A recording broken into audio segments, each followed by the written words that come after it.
Ce texte s'attaque à un sujet absolument essentiel aujourd'hui, compte tenu de l'élévation du niveau de la menace sur les fondements de nos démocraties et la souveraineté de nos États.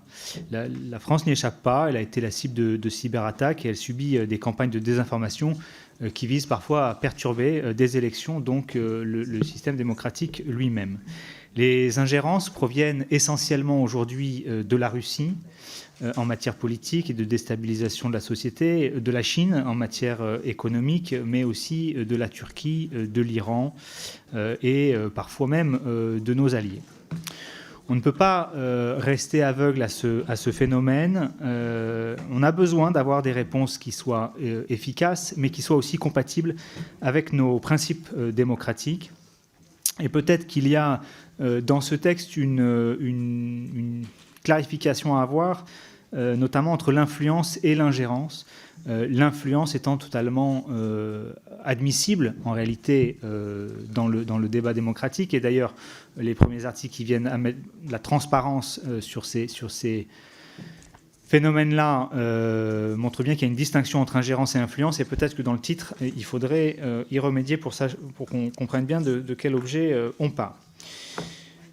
En cette matière, je me réjouis que l'initiative vienne du Parlement. C'est assez inusuel.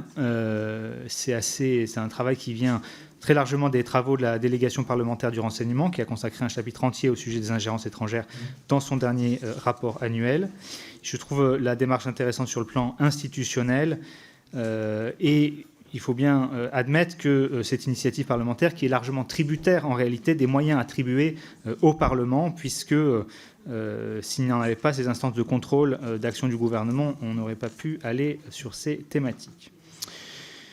Sur les dispositifs eux-mêmes que prévoit le texte, il n'y a pas d'objection majeure pour le groupe écologiste. Le seul article qui pose vraiment question, c'est l'article 3, j'y reviendrai tout à l'heure.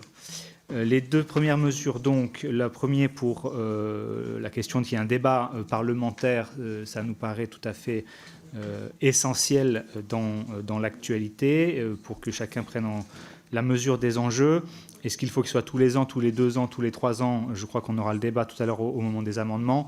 2 ou 3 ans, ça nous paraît acceptable. Peut-être tous les ans, c'est un peu trop rapide. Sur la question d'un registre et sur la question de la transparence pour les représentants d'intérêts de puissances étrangères, nous y sommes absolument favorables. Et le fait que ce registre soit placé sous la responsabilité de la HATVP nous paraît une garantie assez importante. Les propositions de réécriture viendront préciser certains points flous qu'il faut préciser à ce stade, j'en conviens.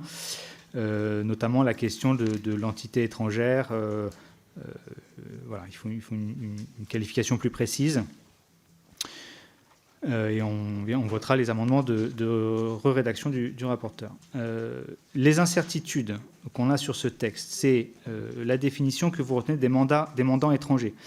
Elle est peut-être un peu trop large. Vous visez les partis politiques étrangers sans exclure ceux de l'opposition. Il me semble par définition qu'un parti d'opposition ne peut pas agir pour le compte d'un gouvernement. Il y a peut-être ici une précision à apporter.